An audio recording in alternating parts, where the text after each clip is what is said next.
Hello and welcome everyone to my channel, The Quality Investor. Today, I'm discussing an investment that I have yet to cover on this channel. Normally, I don't discuss this type of investment because it is a different treatment than stock in a U.S. corporation. However, this type of investment can provide excellent dividend income and is selected carefully, above average returns. This investment is a REIT, or a real estate investment trust. And this morning, before the market opened, a very high quality REIT released their earnings. I am talking about none other than American Tower Corporation, ticker AMT. American Tower is not an ordinary REIT, however. They are very specialized. Specifically, they rent out cell towers to telecom providers. It is very niche, but has high growth potential. And the rest of this video, I'll briefly discuss why I normally avoid REITs, as well as what American Tower is and how they generate revenue. The biggest reason I avoid REITs is taxes. Dividends from them are taxed as ordinary income, meaning you pay whatever the marginal rate is for your tax bracket. Regular dividends, however, are taxed at the capital gains rate, which is 15% for most people, so long as those dividends are qualified. Of course, this is also if your investments are inside a taxable account. But if those dividends are inside a retirement account, you don't owe any taxes at all on those dividends, REIT or otherwise. So the REIT I do own, I make sure it's inside my retirement account so I don't have to worry about that tax issue. That said, I'm not a tax accountant or a CPA, so please advise one for better clarification on the taxes around dividends. The second reason I avoid REITs is that they are very sensitive to the macro interest rate environment. For this reason, they have taken quite a beating in the last 12 to 18 months. However, if the REITs are selected very carefully and all tax implications are understood, REITs can be a very good long-term investment. All right, let's get into an American Tower overview. But first, if you enjoy content like this, please hit that like button and subscribe to the channel. Also, don't forget to share this video and hit that notification bell so you can know right away when I post more stock analysis content. American Tower is the largest cell tower operator in the United States. As of December 2023, they operated just under 43,000 total towers. This gives them a 32% market share in the US. Their closest competitor is Crown Castle, another REIT. Crown Castle operates 40,500 towers in the US and has a 30% market share. This effectively makes American Tower and Crown Castle a duopoly in this space. Basically, they control 60% of the market. American Tower isn't just a US tower operator either. In fact, the majority of the towers that they operate are located outside of the US. Nearly 225,000 towers are under their operation worldwide. In a future video, I do want to do a full-blown analysis of American Tower, getting into things like their history and their future growth potential. So this video is just going to be an update on their earnings and a quick overview of their valuation. However, it is important to understand how American Tower generates their revenue. So we've all seen them. You're driving down the road and there's a massive tower with a whole bunch of prongs and boards sticking off of it, very high-tech looking. And all of those towers, they're owned by somebody. Well, American Tower essentially operates this, a tower. They have that fenced off area with a few service sheds around there.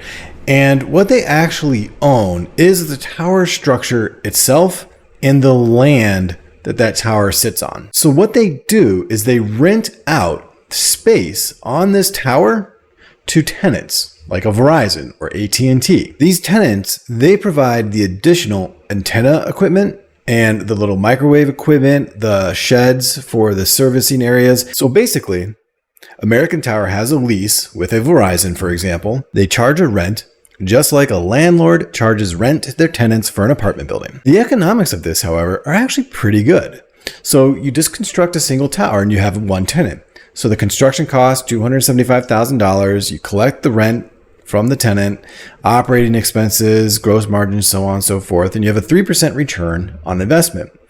However, if you rent out more space to multiple tenants, you're basically just collecting free income.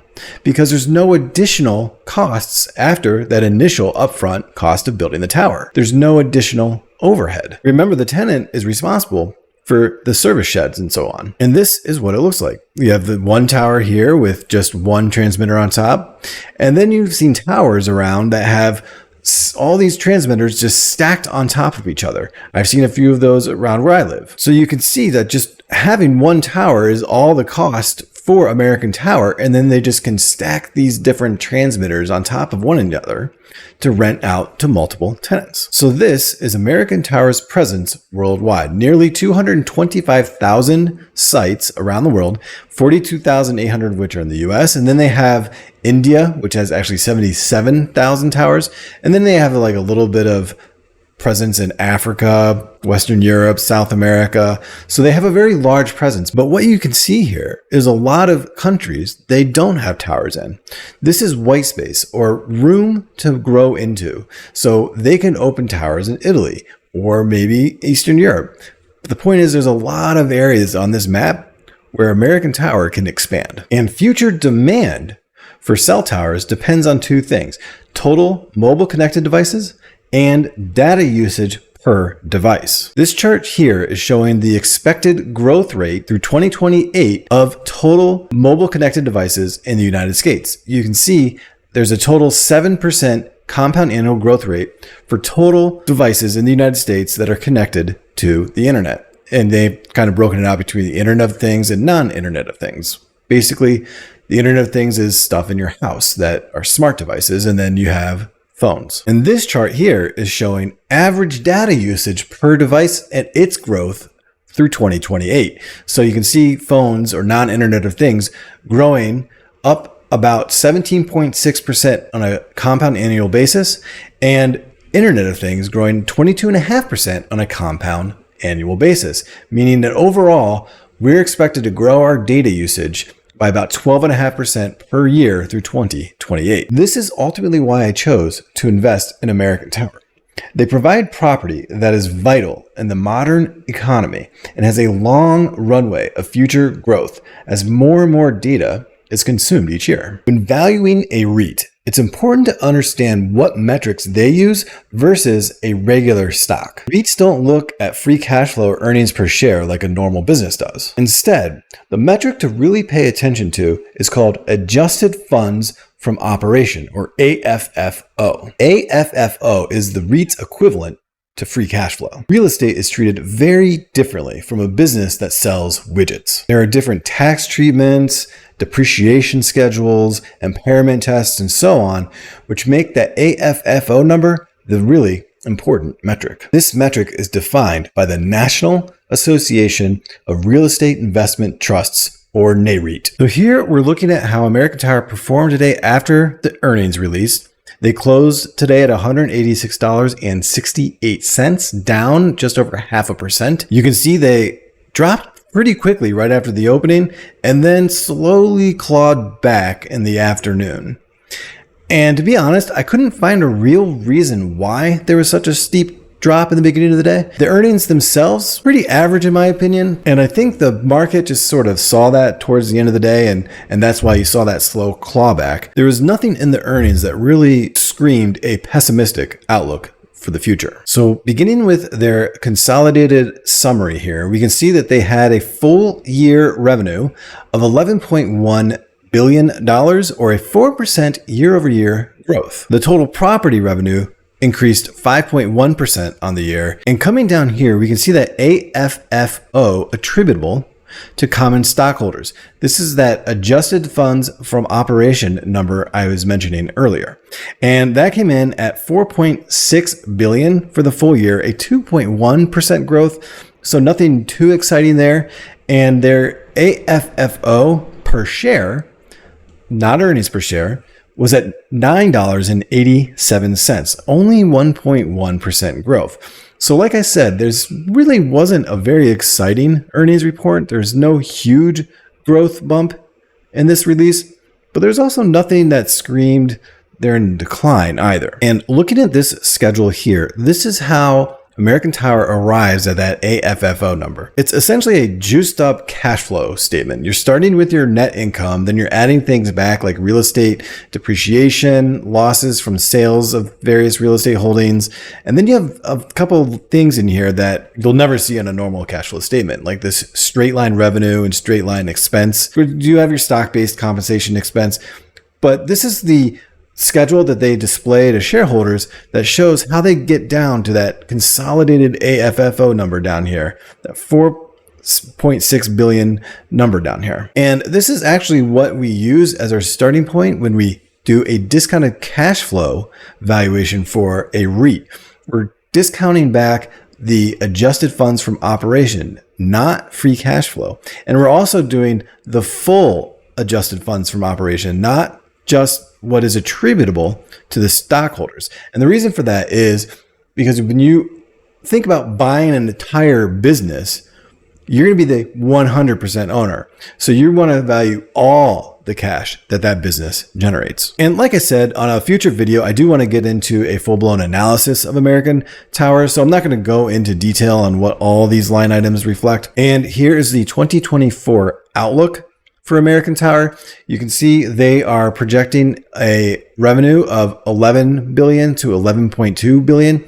Really, the midpoint of that, it's only 1.3% revenue growth. And I do believe that this very slow growth has been baked into the share price in the market already. At least I was projecting very slow growth in the next year or so for American Tower in my own valuation. One thing I quickly want to point out on the income statement, like I pointed out earlier, it doesn't cost that much to build a cell tower, about $275,000, $300,000. So there's not a huge amount of mortgage essentially that American Tower has to take out to fund these cell towers. So therefore, they're not as exposed to the higher interest rate environment that we're in right now as say an or Realty Corporation. Yet I do think that the interest rate environment as a whole has brought down American Tower as well. And finally, they are projecting on the high end at least about a $200 million growth in their AFFO for shareholders, 4.9 billion. So here's the growth rate projections I am using for American Tower going forward the next 10 years. I have revenue in year one increasing by 1% and then ultimately increasing by 5.5% annually for the next 10 years. That's based on analyst estimates. And net income at a 29% margin and adjusted funds from operations per share of $10.83 next year and adjusted funds from operations of $5 billion next year. And I want to point out one thing. This is that total adjusted funds from operation, not what is attributable to shareholders. American Tower was projecting roughly 330 million-ish back to its non-controlling interest. So if you add that back to what their outlook was at 4.8 billion, it comes up to a little bit over 5 billion. So I knocked it down to roughly 5 billion. Ultimately, their growth rate ends up for AFFO at 7% annually over the next 10 years. So after discounting back that AFFO and looking at what our dividend is, what is the valuation for American Tower? So if we discount back their AFFO at an 8% discount rate, we get $217.94 for their share price. The dividend is very healthy for American Tower. For the past year, it was $6.45, and they're raising it pretty continually. That yields out to almost 3.5% yield, which you can see is quite a bit higher than what their 5 and 10-year averages are. That indicates they might be possibly undervalued. Once we apply a 6% perpetual dividend growth rate to the dividend, and I have the dividend growing at about 8% per year over the next 5 years, historically, they've grown their dividend by a little bit over 10% over the last 10 years. That gives us a dividend discount price of $355.24. I am not including any competitors because this is just such a very unique REIT, and their only competitor would be Crown and Castle anyway, that I don't think it's a very fair comparison. So ultimately, with a current share price of $186.68, our valuation average is $265.99, which is a pretty hefty potential upside here of nearly 43%.